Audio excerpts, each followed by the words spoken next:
Arnaldo, o Memphis e o Corinthians, acho que é uma boa conversa, né? O Memphis, o Dorival, o Flamengo e o Pedro, esses assuntos se relacionam, né? Porque o Memphis toma um cartão que está todo mundo falando que agora ele não vai jogar lá no jogo contra o Ceará. Ontem até o cruzamento do escanteio foi dele, né? Mas enfim, fez pouco. E o Corinthians perdeu. Bom, aí vai um pouco além, né, da situação que a gente descreveu e tentou debater entre Felipe Luiz e Pedro. A questão do Memphis é o dono do clube, né? Não é o dono do time. O Juca passou um pouco sobre isso, né? Da questão de não receber e tudo mais. Se a gente fizer uma linha do tempo, traçar uma linha do tempo do Memphis em 2025, olha, cara, teve o grande momento, né? A final que Juca e Danilo não esquecem, quando o Memphis sobe na bola no Palmeiras e Corinthians. E depois daquilo, cara, teve de tudo, né? Teve a questão da camisa 10 que ele pega do Garro, entre aspas, por conta do contrato. Teve as faltas, as notificações judiciais, as polêmicas com o Neto até e outras situações todas. E ele tá meio como o dono da bola e é uma coisa interessante a gente notar que há algum tempo, nesse mesmo espaço que vocês ocupam aí hoje, o Casagrande vem colocando que toda partida do Corinthians fora de casa, a alguma distância de São Paulo, tem alguma coisa com o Memphis, né? Ou ele não vai, ou vai só o corpo, a alma não vai, né? Ele fora de casa, ele praticamente não joga, inexiste. E ele, o Juca falou muito bem, ele forçou deliberadamente o cartão para não jogar em Fortaleza. Sendo que o Corinthians não vai ter nesse jogo, o Romero que já estava suspenso, e o Yuri ainda não volta. Então ele se preservou para o jogo com o São Paulo. Esse jogo tem um monte de coisas envolvidas mesmo, inclusive os personagens, né?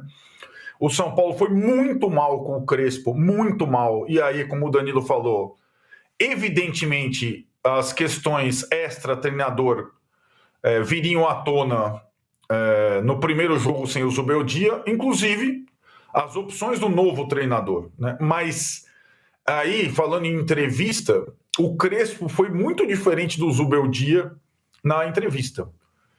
Ele não chamou para si a responsabilidade de contratações ou do departamento médico, que aí envolve um outro grande personagem do São Paulo. Se o Corinthians tem ou não tem o Memphis, o São Paulo tem e não tem o Lucas, né? E aí não é porque o cara é uma estrela, o cara não se dedica, o cara quer a camisa 10, o cara fica de biquinho na reserva, é porque ele não consegue jogar, porque ele sente dores, né? E ele praticamente não jogou em 2025. E o São Paulo, diferentemente do Corinthians, o São Paulo está sim ameaçado pelo rebaixamento. O Corinthians não está ameaçado pelo rebaixamento, o São Paulo está. O time do São Paulo é fraquíssimo. É um dos times mais fracos da história do São Paulo. O elenco é o menor elenco em número de jogadores da Série A do brasileiro. Por conta de um plano de contenção que ninguém confia muito, porque ele é liderado por um presidente que perdeu a credibilidade ao longo do mandato. Não sei se vocês concordam.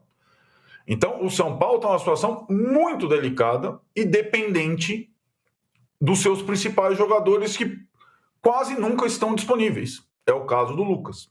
Eu vi o post da mulher do Lucas no final de semana desabafando sobre as pressões que ele vem sofrendo para voltar a jogar, que ele sente dores e tudo mais. Só que a cada partida do São Paulo, a cada caricatura de partida, fica evidente que o São Paulo de 2025, ele não vai depender do treinador, seja o Zubeldia que já saiu ou do Crespo, ele vai depender dos seus jogadores para tentar permanecer na primeira divisão. Insisto, o São Paulo, dos times que está em 3 frentes, ele é o mais fraco ao lado do Vasco. O Vasco também é um time fraco, que tem 3 frentes também, mas que ganhou do São Paulo no Morumbi, no jogo que derrubou o Zubeldia. Então, quando eles forem se encontrar no segundo turno, vai ser lá em São Januário. Os adversários do São Paulo são os 4 que estão na zona de rebaixamento, o Vasco, outro. O São Paulo é o campeonato para permanecer, porque o São Paulo não tem time. E o que se viu no Maracanã foi, naturalmente, quando se troca o comando técnico, isso acontece com qualquer clube, algumas coisas óbvias ainda não são óbvias para o novo treinador. Tipo, Oscar jogando de costas para o gol, tipo, a falta de velocidade dos alas, tipo, um monte de coisa. Muita gente, Danilo sabe bem, companheiros, companheiras, situações, torcida, imaginava que tirando o sofá da sala, que era o Zubeldia, o São Paulo melhoraria. Piorou. O que é natural, porque o técnico acabou de chegar. E no caso do São Paulo, é falta de jogador, falta de comando diretivo, de uma diretoria que nunca se expõe e que até então o técnico assumia todas as broncas. Ao menos na coletiva o Crespo delegou algumas coisas. Contratação com diretoria. Problema físico é com o departamento médico. Eu falo sobre o jogo. E o primeiro jogo dele foi bem ruim, por sinal. Eu queria falar, não lembrar, que em meio a esse turbilhão todo do Memphis, citado pelo Juca, citado pelo Arnaldo, ele jogou pela seleção da Holanda. Bem? Jogou bem, fez gol, se tornou o maior artilheiro da seleção holandesa. Não, irmão, olha só. O que é a natureza, como diria Zé Trindade. Eu já comentei isso aqui e vou comentar de novo. Eu imagino a conversa dele com os companheiros de vestiário Na Holanda. Ele diz, arrumei um bando de patos lá no Brasil. Tá certo? Tinha lá um cartola desesperado que ia ser preso, que precisava pôr alguém na frente para fazer um marketing. Fez comigo. Me paga um dinheirão que eu não receberia em nenhum time europeu. Me dá segurança pessoal. Tenho um corpo de segurança. Aliás, cujos salários não foram pagos, que foi motivo da reclamação dele também. Carro blindado, uma mansão, cozinheiro. Eu estou vivendo como um rei lá e os caras me pagam. E eu subo na bola, faço um H, ainda faço minhas músicas, vou para a periferia, né? Cheio de joias e tal. Estou vivendo como um príncipe. Porque tem uns trouxas lá que me pagam.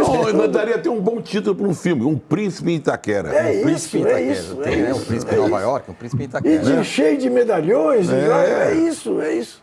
Danilo, o seu pitaco sobre o São Paulo e o Corinthians e esses dois personagens? Não, São Paulo ele já falou. Mas os personagens. O Lucas, que está sendo até cobrado agora para que jogar, só que o cara está com dor. E o Memphis. A questão do Lucas, ela é curiosa porque faz muito tempo, né? E foi uma pancada, né? Não teve ligamento, não teve ruptura, né? Foi uma pancada. É difícil a gente ver um jogador que demora tanto a voltar.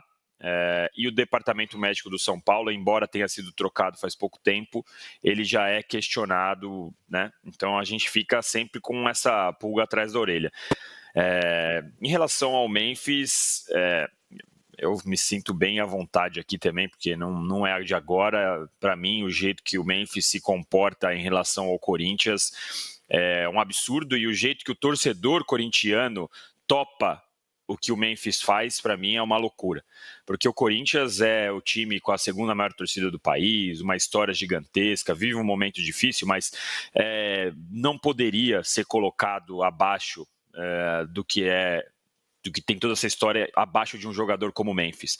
Que legal, é um bom jogador, só que assim, ele é colocado num patamar, veio da Europa, veio da Holanda, ele quis vir lá da Europa para cá. Ele não tinha a proposta de times grandes da Europa, senão ele teria ficado por lá mesmo. Está vivendo aqui a vida loucamente, né? Realmente um príncipe em Itaquera é realmente um bom título para o que o Memphis faz aqui. O que me assusta mesmo é como a torcida compra o barulho de uma maneira como se ele já tivesse feito tudo, como se ele tivesse uma baita história. Eu sinceramente não consigo entender, não sei se é meio que uma carência por alguma coisa para poder se agarrar em alguma esperança, porque assim, o Memphis não deveria ter o status que tem no Corinthians. Quando veio, tudo bem, você fica, será que vai brilhar? mas desde o que ele fez até agora, com o salário que ele tem, com o contrato que ele tem, que diga-se de passagem que ele só aceitou o que colocaram na mesa dele, né? Ele não tem culpa de ter conseguido tudo isso. Mas eu não consigo entender como ele consegue ter tanto cartaz no Corinthians assim. E em relação a terminar o negócio do São Paulo aqui, é exatamente o que a gente falava antes de começar o Mundial, né, Tironi? Logo quando o Zubeldia foi demitido, eu lembro da gente ter discutido aqui, falar, no primeiro jogo, se ganhar vai ser ainda bem que o Zubeldia foi embora, se perder vai ser, putz, o Zubeldia não era o problema. E eu acho que agora o Casares talvez não saiba o tamanho do problema que arrumou para a cabeça, né? De ter demitido o Zubeldia, de ter entrado num acordo com a saída do Zubeldia, enfim. Porque agora ninguém mais vai ficar falando o Zubeldia não sabe armar time, o Zubeldia faz aquele desenho que tinha circulando na internet dele com um burro com cabelão assim, para falar que era o Zubeldia e tal. Agora acabou. Ninguém vai ficar falando que é culpa do Crespo, que vão falar do elenco do São Paulo e vão falar da diretoria do São Paulo, que, aliás, era o que a gente já fazia aqui há muito tempo, porque a diretoria do São Paulo é muito ruim para se comunicar sobre o projeto que está em andamento, para falar para o torcedor a realidade do que é o São Paulo. O São Paulo conseguiu vir a público para comemorar a redução de dívida de 0,2%.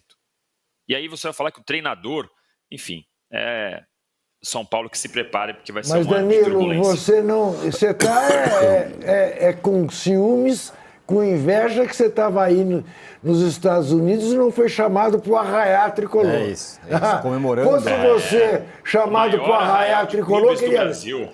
Ó, você queria saber da enquete? Quem você acha que está ganhando? Flamengo, sempre. Não, Cruzeiro. Flamengo.